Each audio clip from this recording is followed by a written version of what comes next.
Namo tassa bhagavato arahato samma sambuddhassa.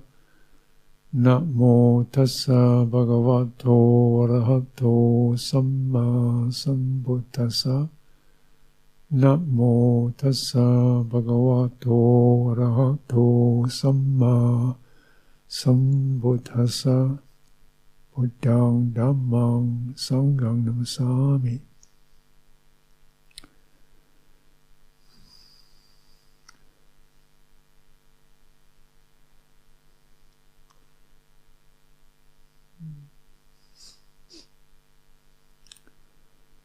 So welcome each and everyone.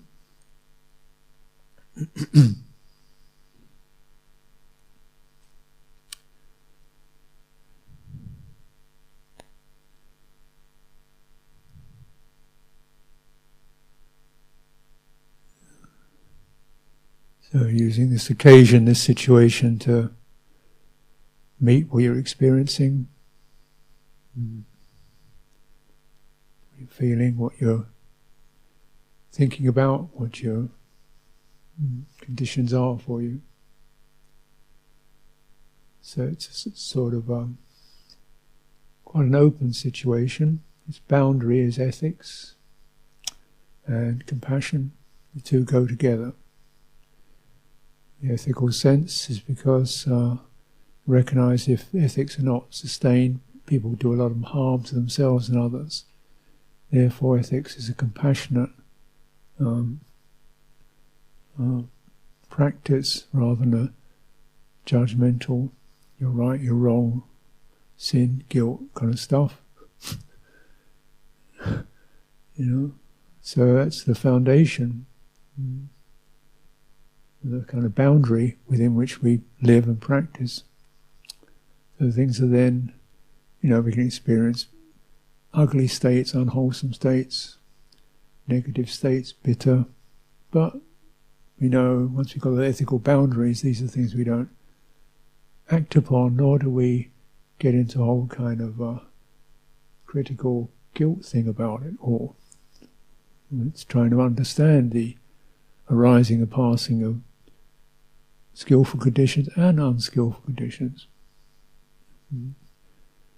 and their provenance, where they arise from. Where do they go? How do they affect you? How many things are going round and round without finding a way to release? The sense of release depends upon having a proper center, which can remain steady in the flow of experience. No small thing.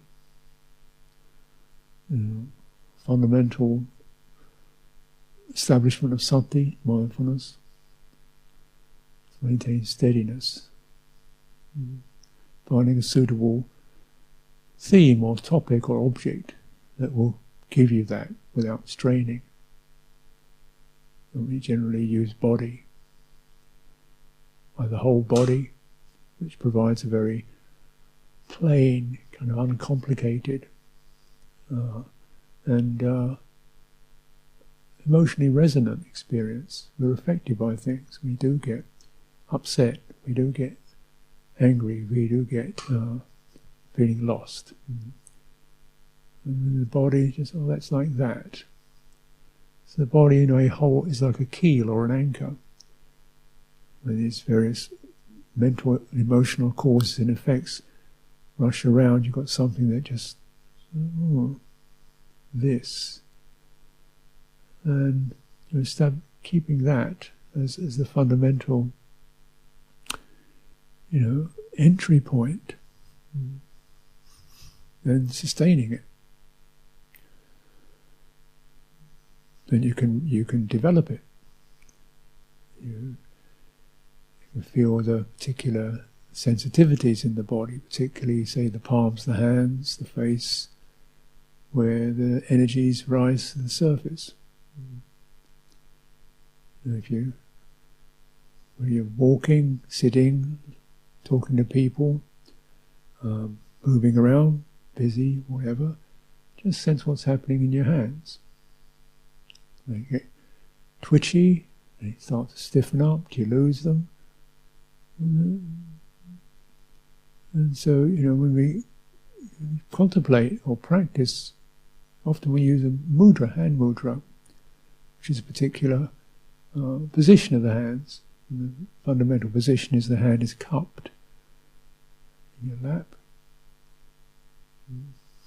And there's a sense of the thumb tips touch each other, or the thumb tip can touch the finger, the index finger of the same hand. But essentially what's being generated is a sense of quite precise touch.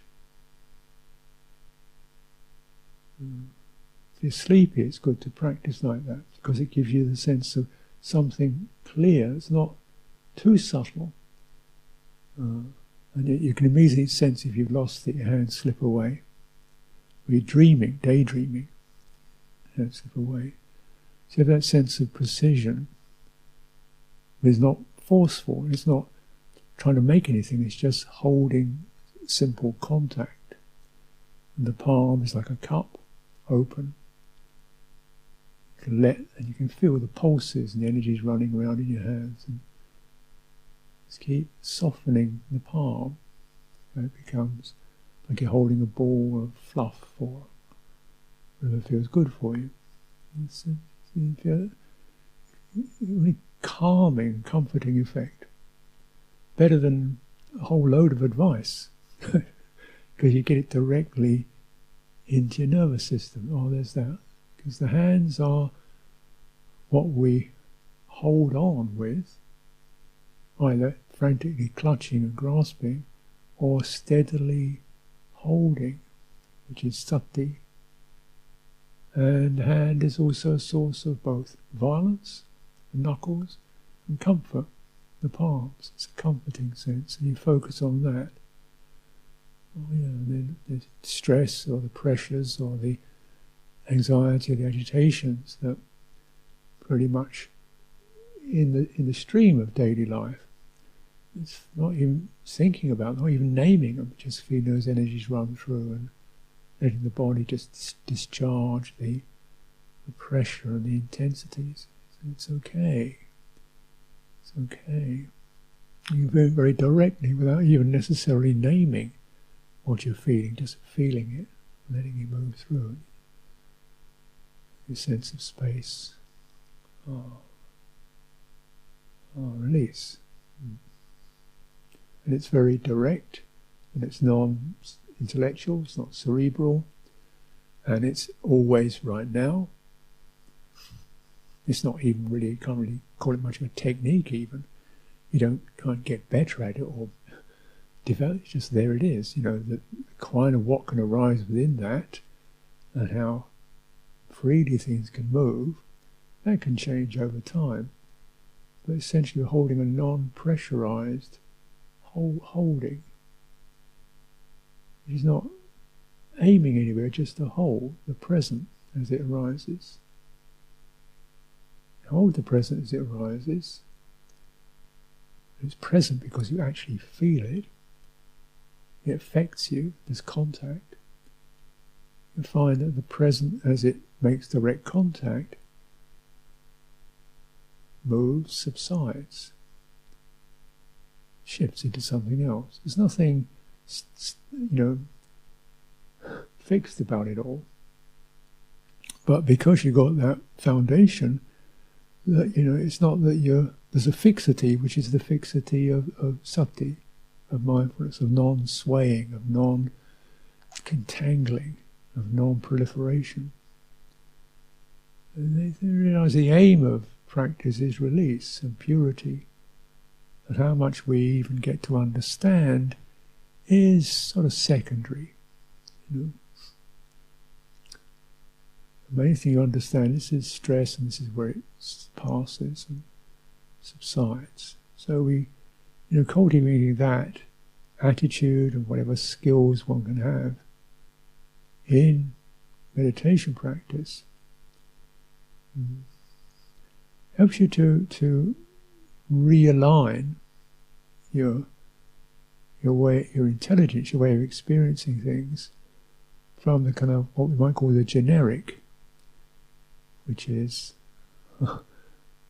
generalizations, to the specific, which is just the moment.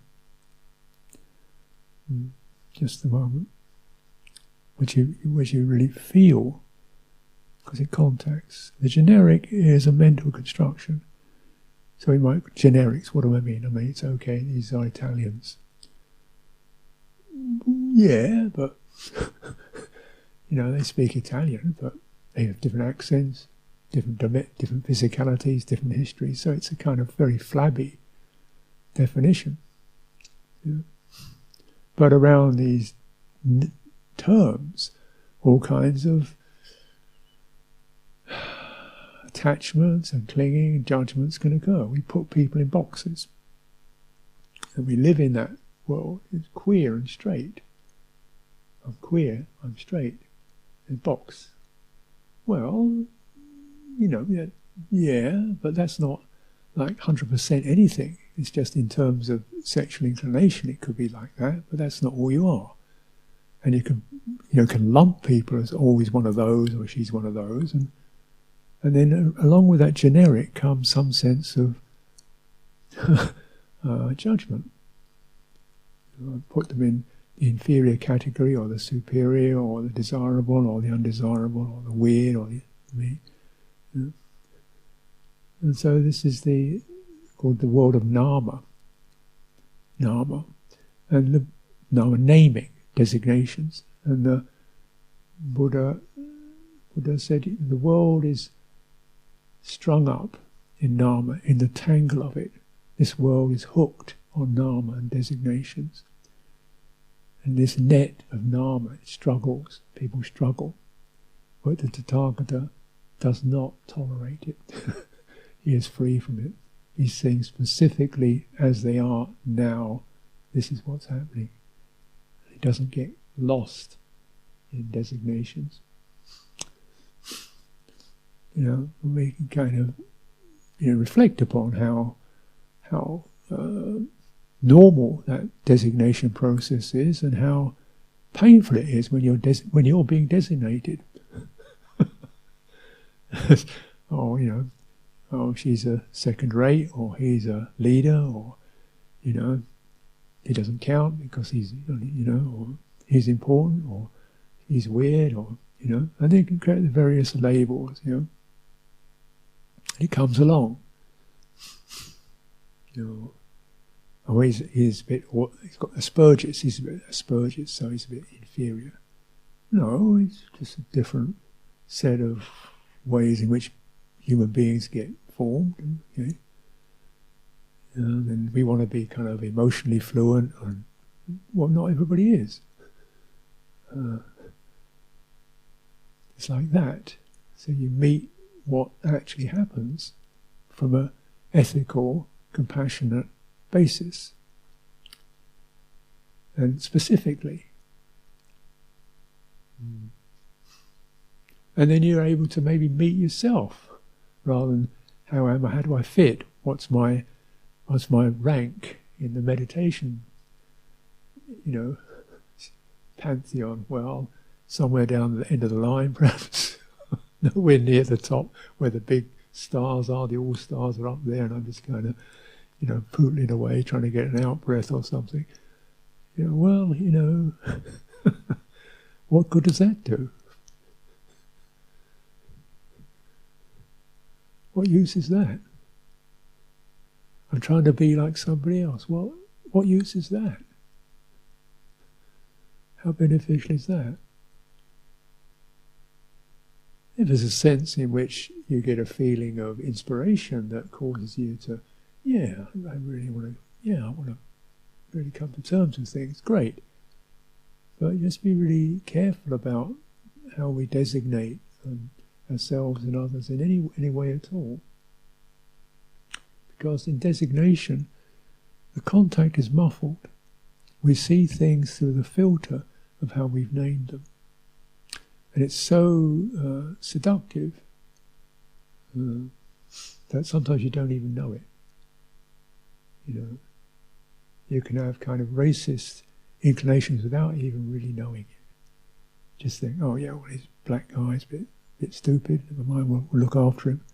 You know, you know, if she's a black woman, she's going to be an athlete. Huh? You know, black people are kind of vigorous and athletic, but a bit, you know, not very sophisticated. You know, you know, you kind of, wow, skin colour can do that. Without even really having it being, you know, negative, but just sort of somehow creating inferiorities. A friend of mine, she was teaching in schools, and some kid, he wasn't very good at doing maths. So I said he was stupid. He, you know, wasn't doing enough evident, not very intelligent. No, it's just his intelligence didn't work like that. He was very intelligent in terms of other things, in terms of handicrafts and skills and being with people. He's very intelligent. But we've kind of called intelligence the ability to handle abstract concepts. That's intelligence.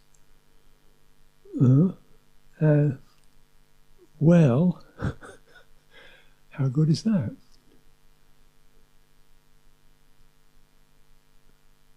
Because if we don't have the intelligence to know how to be reflective and attentive and compassionate and ethically balanced, I mean, it's disastrous. As we can see, there's a lot of intelligence in terms of abstract ideas and, you know, technology. Incredible. It's true. But it's impressive. But does it help you to be a more wholesome, loving, stable human being who's able to get on with your fellow humans and help out and look after this planet we live on? Or does it just get you off somewhere into some abstract space where you can do abstract problems, solve them?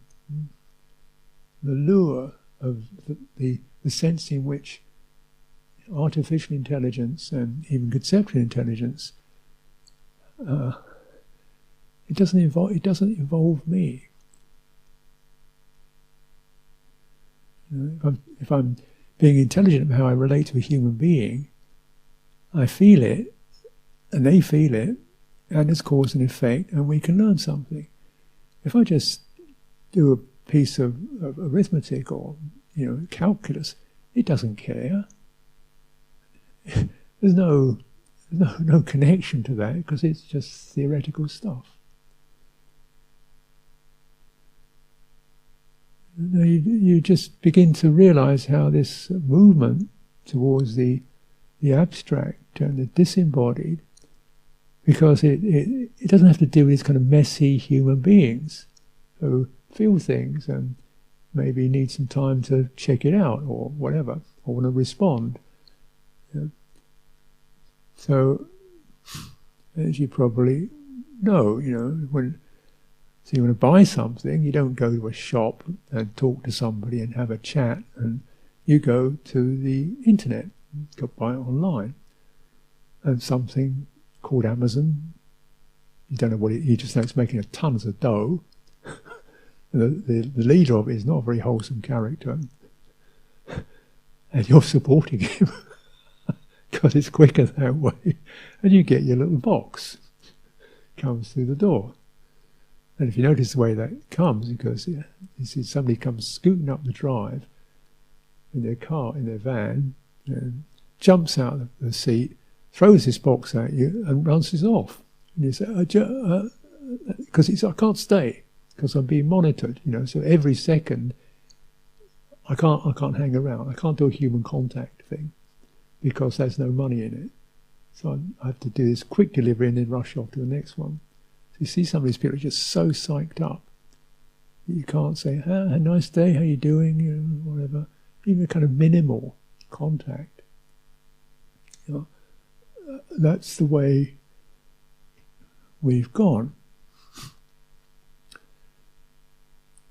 And so you've got your little box, which you're handy, of things. Now I remember when I was a young man travelling travelled through North Africa and also through Western Asia, called the Middle East, Turkey, Iran, Afghanistan, so forth. I travelled these countries, and then you couldn't buy something without entering into a relationship with the person who's selling it. You have to talk to them. What do you want? Okay. Oh, where do you come from? Okay. Oh, no. Really? Oh, I've got top quality for you, my friend. Okay. No, this is rubbish. Oh, my friend. And so, yeah, well, no. Oh, yeah, special price for you. Ah, it's still too expensive. So the idea you could just buy something is a bit gross, really, because the idea is you use the shopping experience to interact with each other. Then it's rich, because otherwise it's just money and stuff, you know. The main thing is you kind of get some sense of engagement, where you can test yourself and you get tested and you learn how to kind of playfully spar. There's nothing violent or, you know, it's just human engagement. I was in Afghanistan, you see, so now Afghanistan, oh, terrible, barbaric, well, you know, that's because if you bomb people long enough, they do get a bit upset.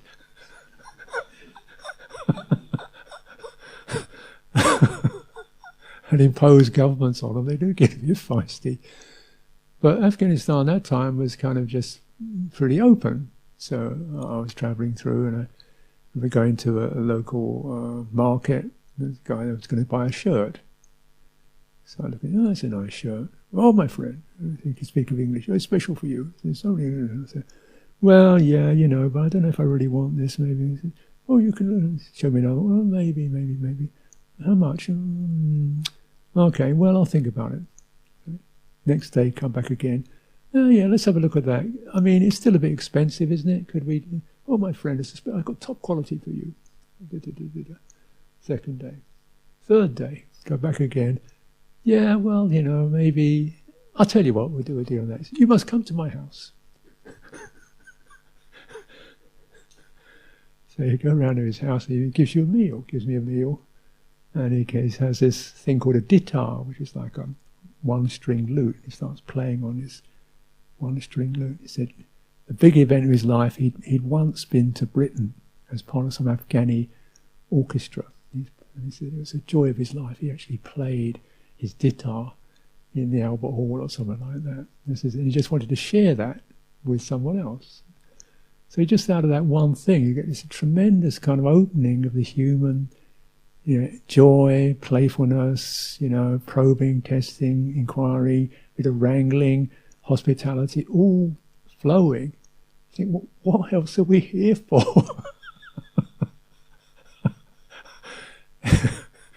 You know, to be a human being. I'm not just a customer, you know, with a delivery date. I'm actually, that puts me in a very totally dead category. You know, and something, it's very effective, but at the same time, something is lost in that, you know, because we're almost learning or to disengage our intelligence from fellow human beings.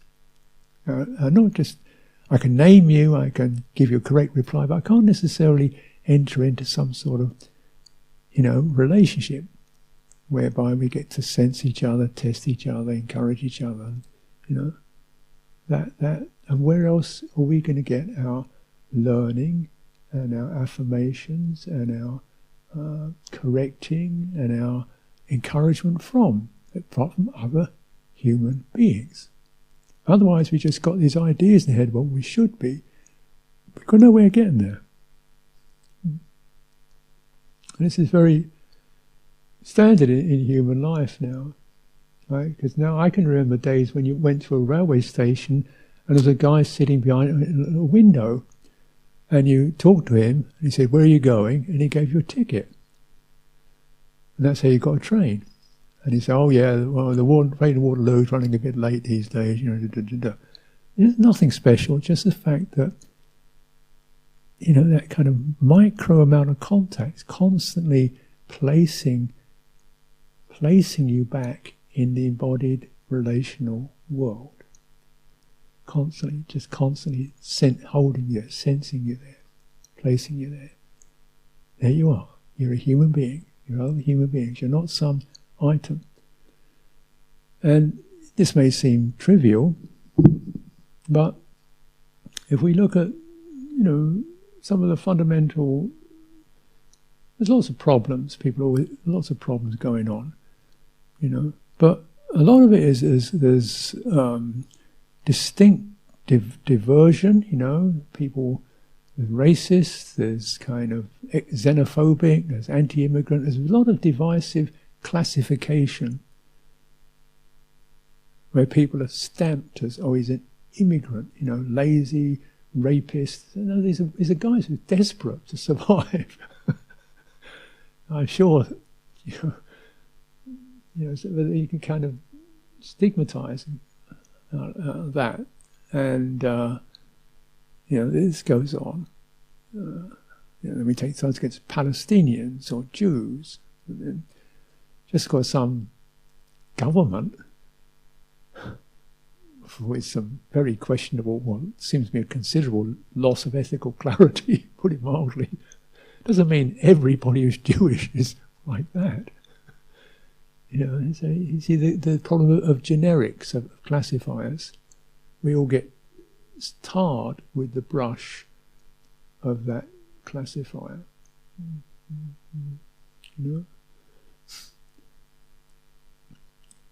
And we're in a world of it's disconnected from actual, living contact and we're really being touched and affected and responding to life as it is in this simple package we have called the sense world, with its the embodiment, which is not purely established in the sense world. It's actually the center and the foundation of a nervous system. It's not just tactile sensations. It's constantly saying, you're here, this is you, this is it, here you are, you're here. It's okay, you're safe, you're comfortable, it's okay, you can relax. You've got some kind of nervous system, parasympathetic, which is just scanning the overall sense of where you are. And saying, yeah, you can relax here, everything's okay. And that's established because there's a fundamentally healthy setting that's established in childhood. Because in childhood, early childhood, you're continually held, spoken to, embraced, constantly, ideally. So you get a real feeling of what I am is definitely here, okay. And you got that sense, and then, you begin to learn from that. A friend of mine was saying his son, he's starting to learn, about ethics, if you like, from the ground up. He's saying his son's a curious little fellow, and he suddenly, he's poking his dad in the eye. He keeps poking him in the eye. And his dad says, actually, that hurts. I'm really hurt by that. And the kid looks, oh no, didn't realise it. Didn't know. This kid looks at him, terrified because he thinks his dad's going to leave him. He says, no, I'm letting you know it hurts, but I'm not going to reject you. But that's what we don't do. So learning like that rather than slap or, you're still in relationship. You're still not rejected, but you're carefully educated. You see, and that's so precious, because then gradually that sense of ethical centre builds up. It's not because the law tells me to, or I'll get busted by the police if I get caught, it's because something doesn't feel right. If I'm, lying, manipulating, hateful, it just don't feel right. See, so that's that ethical training and the ethical sensitivity building. It has to be built up from recognizing, that what I do has effects on others, and then that one cares for or wants to be part of. And without that, people just get ethically neutral, or you can do anything. And if you don't get caught, it's okay. So there's a lot of pressure on policing, but you realise you can't. Even a country like Britain, okay, you've got 60, 65 million people. How are you going to police that? 65 million policemen? Just can't do it. The idea is that everybody polices themselves because they've got something in them that says, this is the centre, this is steady, moving this way throws me off balance, this way, I just feel the energy, let this hold steady and let that one pass. This is, so mindfulness is actually established upon an ethical basis.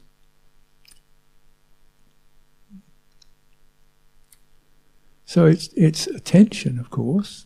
We attend to something, but what we attend to, why we attend, is based upon right view. So there's a saying where the Buddha says, when your view is straight and your virtue is clear, then you establish mindfulness. You establish it internally, externally, and both together.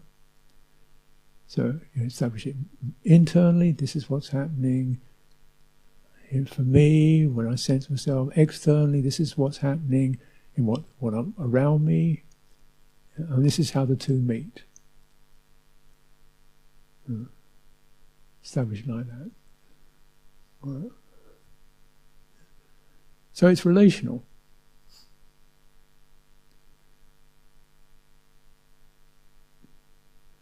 And the aim is that if that relational sense is held fully, we think, I can see the results of my actions, how I'm affecting other people.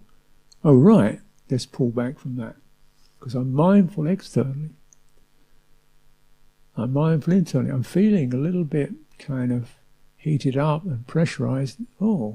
That's not going to do anybody any good. Let's just pause on that. And mindful of the two. This is how I'm speaking and I'm listening. What is she actually happening for? What does she want? How can I help? And what can I bring forth? Maybe I can, maybe I can't. So, this overall cultivation. So this is what mindfulness is. How you should develop it. Because in developing this way, defilements that occur externally will be understood. Defilements that occur internally will be understood. Defilements that occur in the relationship will be understood. Strengths and values that you can present to the world around you, you'll be able to do that. Strengths and values you can treasure in yourself, you'll get those. Strengths and values in terms of skillful friendships, you'll get those. Now, if we don't train like this, if we think mindfulness is purely internally, we can get a bit, I think, obsessive. Personally, what's my mind states? What jhana? And I don't want to kind of, parody it, because we can develop a lot that way. Absolutely. But, unfortunately, I've noticed quite a few instances of people who are just really into what they call their practice and pretty much oblivious to the people around them. It's just, You know, I want to get on with my practice. Oh dear. I want to get on with my practice. So then we become clinging internally. Clinging externally is make sure everybody likes me, I'm fine, everybody thinks I'm great, you know, I can tell good stories or whatever. But actually I'm not really being authentic about what's happening for me internally. Just putting on a show, in a spiritual show, which happens.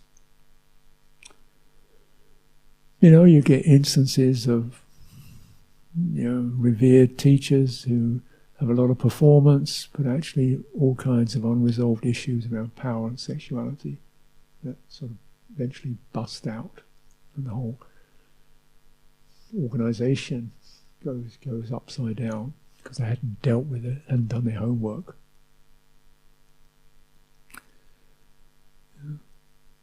Well, then if you're really honest about it, yeah, okay, let's really look at my sense of when I feel I've got power and authority and what that does to me. Okay, and, dangerous drug. Yeah. What we do with our sexual energy is very careful. It's a very potent force. So, you know, whatever I'm seen as, whatever status I've got, whatever position I've got to do my homework. And that's sometimes it's just like an ongoing process. You know, feeling infatuated with status or prestige, getting a little bit puffed up, you know, or feeling neurotic about it. Oh, I'm pathetic, I can't really do anything, you know. So you kind of like, it's not just all that's going on in the heart, it's not just necessarily passion, a lot of it's fear and anxiety and despond. So just look, you know, hold it steady. I've known people in the Sangha, some of the people who say, I can't be there because the lay people expect me to be an arahant, I just can't make it. No, they don't expect you to be an arahant. You know, it's your sense of negativity towards yourself is your problem. They're not asking you to be an arahant. They just say, Bhante, can I offer you, put your bowl out, can I offer you some food? And maybe, you know, keep the precepts. Just be an arahant. But you can create this trip for yourself over your self-disparagement. I'm not worthy of being a monk, I'm not worthy of being a nun, I'm, you know, I'm defiled. And just come on, get over it.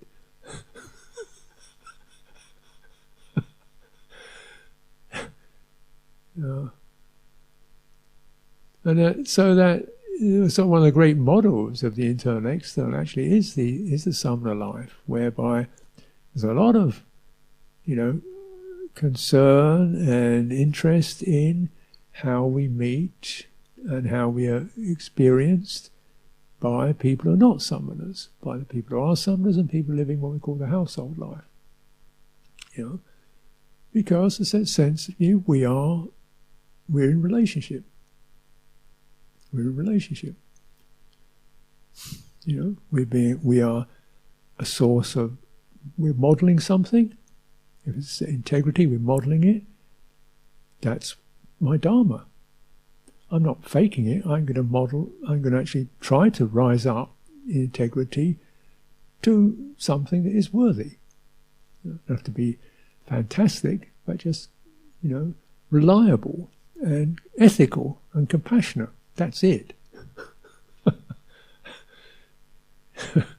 It's not that high a bar.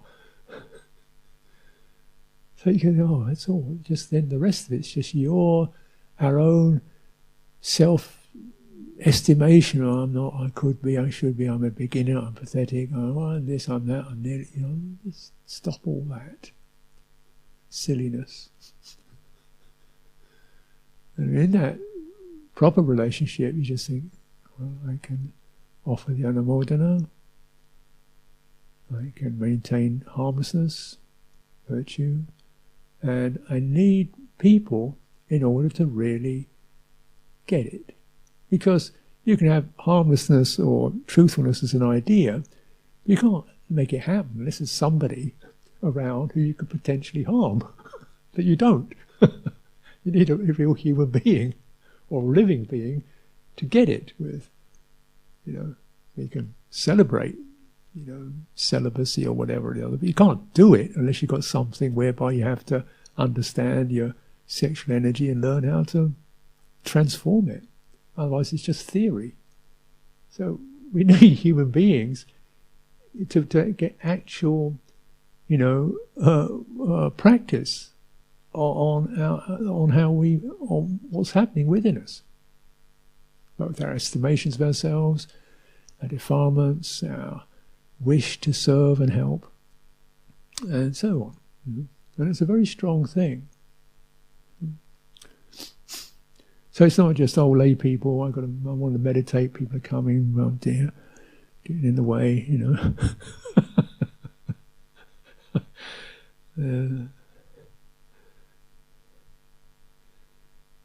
So I was reflecting today. I got this book of Luang Por Sucitto's biography.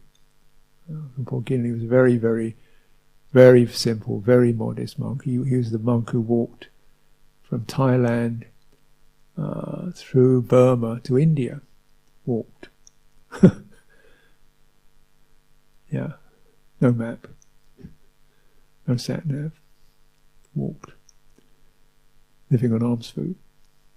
From northeast Thailand to Burma, to the holy sites, pilgrimage, and walked back again. That was what he did. And of course, meeting people, living on alms food, so forth, so that, what turns up. And he was very, very quiet. Didn't say very much at all, but so sort of, kind of condition level, so formed in that relational matrix. And saying, when he was dying, he was obviously on his way out. His eyes were quite bright, his body was skinny. Yeah. He's nearly dead. They said, he asked to be carried into the sala so he could give the last anamodana to the laity on his deathbed. It meant that much to him. Just to experience connection and gratitude and blessing. Blessing, you have to bless, you have to have people. You can't do it in theory. So on his very last breaths, he just wanted to give a blessing. Ajahn Tongrat was another one of his forest ajahns who was quite idiosyncratic. So I think he was noticing, he was starting to collect wood. Collecting wood. Okay. What are you collecting wood for? I think we need a fire here. Collecting wood. He's actually collecting wood for his funeral pyre. He doesn't want to bother anybody, so he's just going around collecting logs and bits of timber, stacking them up so it's to be more convenient for the Sangha when he dies. Yeah. And I think he died in the Dhamma seat. He's giving a talk. I just feel so good now. You're really, I feel a bit rough now.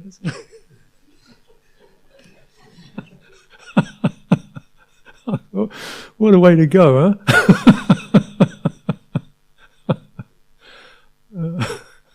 Nobody told him he had to. What is it? Just the love and the, to how can the heart express itself unless there's somebody to express it to? And when you get it like that, it doesn't matter whether this person's kind of totally virtuous or halfway virtuous or a beginner or a newcomer or Christian or whatever, it doesn't matter. Because your practice is to share the blessings. And so that is the sense in which then everybody's welcome in that relationship. See? And some people might not like you very much or be confused, but that's their problem, that's their issue. You just keep doing the blessing. Heart is open. You get past the you, me, who's better, what do I mean, how you disrespect me or whatever. Just get past all that silliness. And something more beautiful can arise. But now this is about, even not physical contact, it's still very direct. The physical contact that we're born in trains the heart to know what contact is.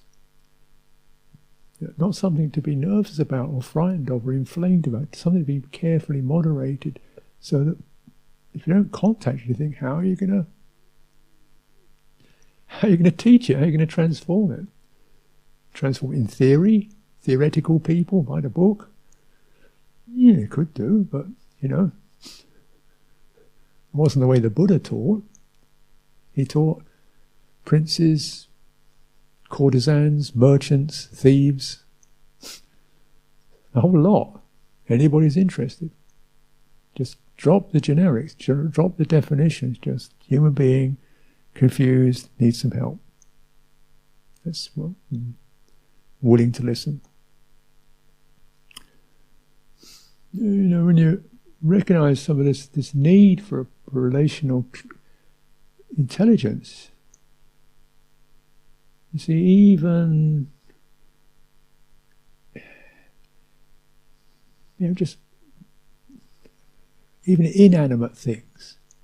This cup is a gift.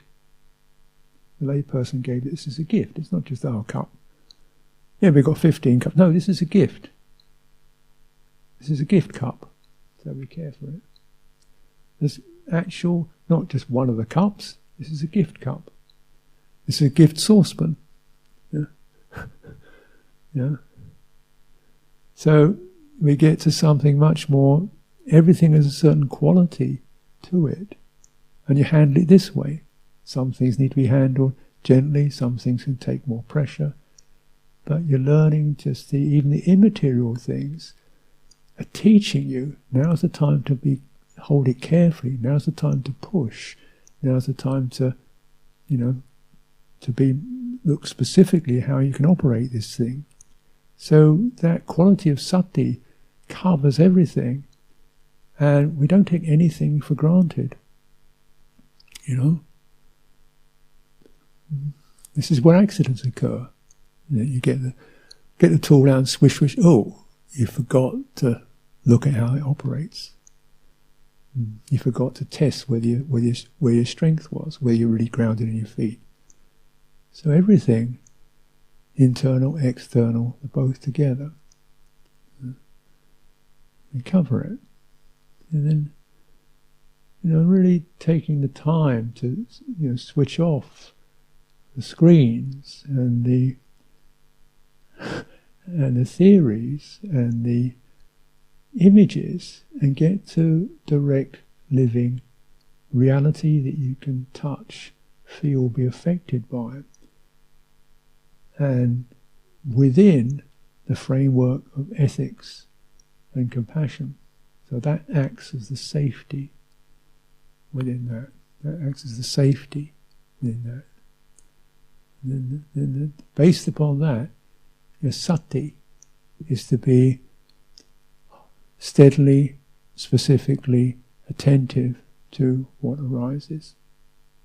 And it can go from very broad topics to mundane things, and just become aware of where we're going, getting blurred, taking things for granted, not paying attention, just dismissing things or dismissing people. Just no. Everything counts. Everything can be done with sati or not. And every moment of sati, you build it up, it becomes a way of life. Then your meditation period is going to be much more fruitful because you've trained all day long. You've trained with dullness, you've trained with impatience, you've trained to check heedlessness. Your citta is properly trained. And the properly trained citta will easily dwell in enjoyable states. and release its residues of sorrow and clinging. Ewang.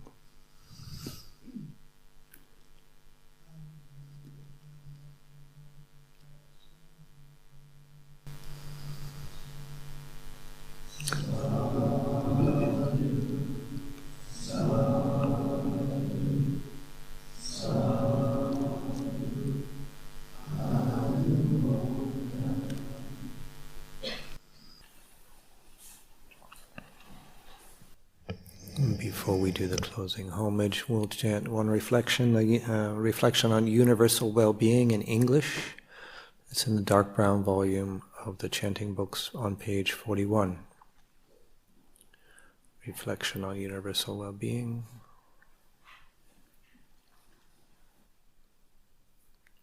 Now let us chant the reflection on universal well-being.